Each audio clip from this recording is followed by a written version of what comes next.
Hello, this is Tor Lacey with a lecture about the earliest stages in Earth's history, the Precambrian.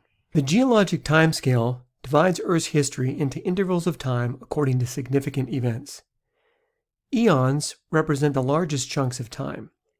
This lecture will focus on the earliest eons, the Hadean, Archean, and Proterozoic, collectively known as the Precambrian.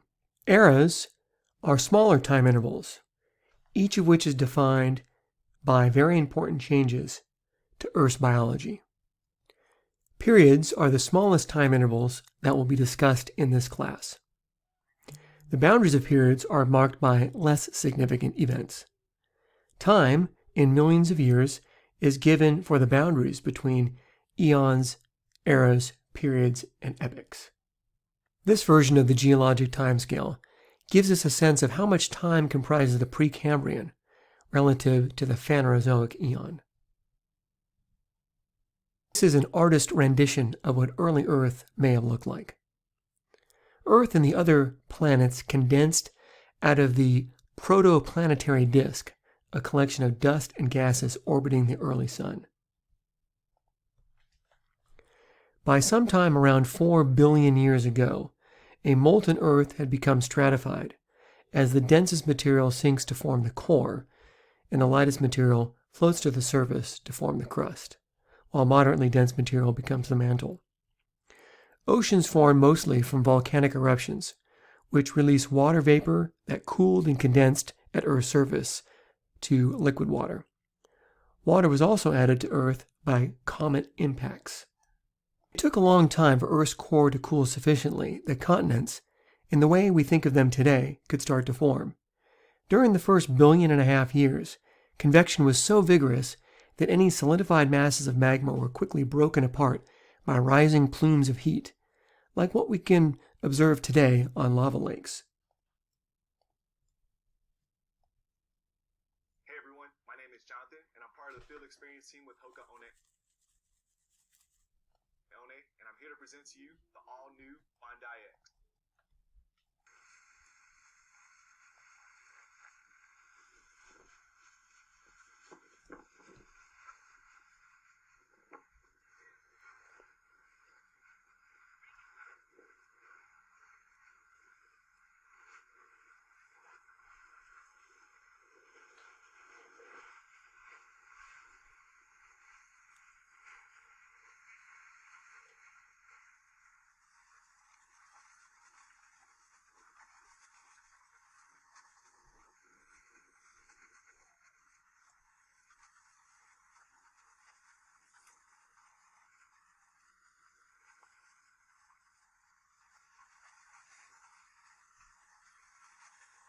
By about 3 billion years ago, the nuclei of the continent started forming. Today, each continent has a craton, also called a shield, at its core.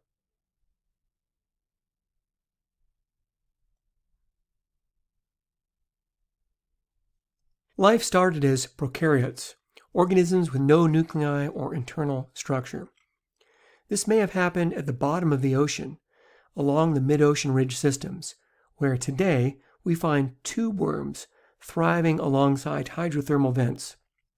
In shallower waters, cyanobacteria organisms capable of photosynthesis formed stromatolites as early as 3.5 billion years ago. At least as far back as 2 billion years ago, plate tectonics was building mountains in a manner similar to today. The global climate cooled sufficiently by 2 billion years ago so that glaciers formed and spread across the continents. Consequently, sea levels dropped, exposing continental shelves, which in turn enabled the proliferation of early life. With the expansion of continental shelves, stromatolites had the space needed to expand, making them an abundant early form of life as recorded in the geologic record. Eukaryotes, organisms with a true nucleus, evolved from prokaryotes around 2.7 billion years ago. By 2 billion years ago, single-celled algae, acritards, were common in the seas as reflected in the fossil record. The early atmosphere contained much less oxygen than it does today, as evidenced by very old, unoxidized grains of the mineral pyrite. In today's atmosphere, pyrite oxidizes quickly when exposed to the atmosphere, causing it to chemically weather into other minerals. The fact that pyrite is relatively abundant in early sediments indicates an oxygen-poor atmosphere must have existed. In rocks younger than 2 billion years, pyrite becomes rare in the sedimentary record. Some of the oldest rocks found on Earth are banded iron formations, with some being as old as 3.5 billion years old. The abundance of iron in these rocks indicates low oxygen levels in the oceans. In today's ocean, iron is oxidized because of relatively higher oxygen concentrations. By about 1.85 billion years, banded iron formations are replaced by red beds, the red color coming from the oxidation of iron minerals in the rock. This indicates that there was sufficient atmospheric oxygen to oxidize sediments and signals the start of what is referred to as the Great Oxidation Event. Increased oxygen led to oxidizing of nitrogen, which is an important nutrient for eukaryotic algae. Consequently, eukaryotes flourished, diversifying and increasing in size. During the latest part of the Proterozoic, around 570 million years ago, true animals evolved. The best representation of these earliest animals are called the Idiocarian Fauna. They were relatively large, up to feet in size, and were capable of independent movement.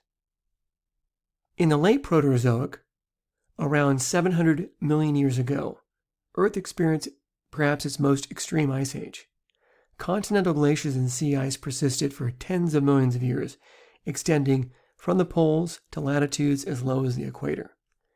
Hence, this time is referred to as snowball Earth. Undoubtedly, this influenced extinctions and proliferation of early marine life. North America was constructed as smaller cratons collided and were sutured to the North American craton, called Laurentia. This suturing process, called accretion, increased the size of the continent over time. This illustration presents a scenario where the original continent 1 grows over time, as continental crustal material 2, 3, and 4 collides and is sutured or attached to the craton over time. Quickly summarize. Earth formed about 4.6 billion years ago. Continents and life started forming about 3.5 billion years ago. Early atmosphere had little oxygen. Oxygen levels similar to modern Earth were established around 1.8 billion years ago. More oxygen, more life. Idiocarian fauna represent the first true animals around 570 million years ago.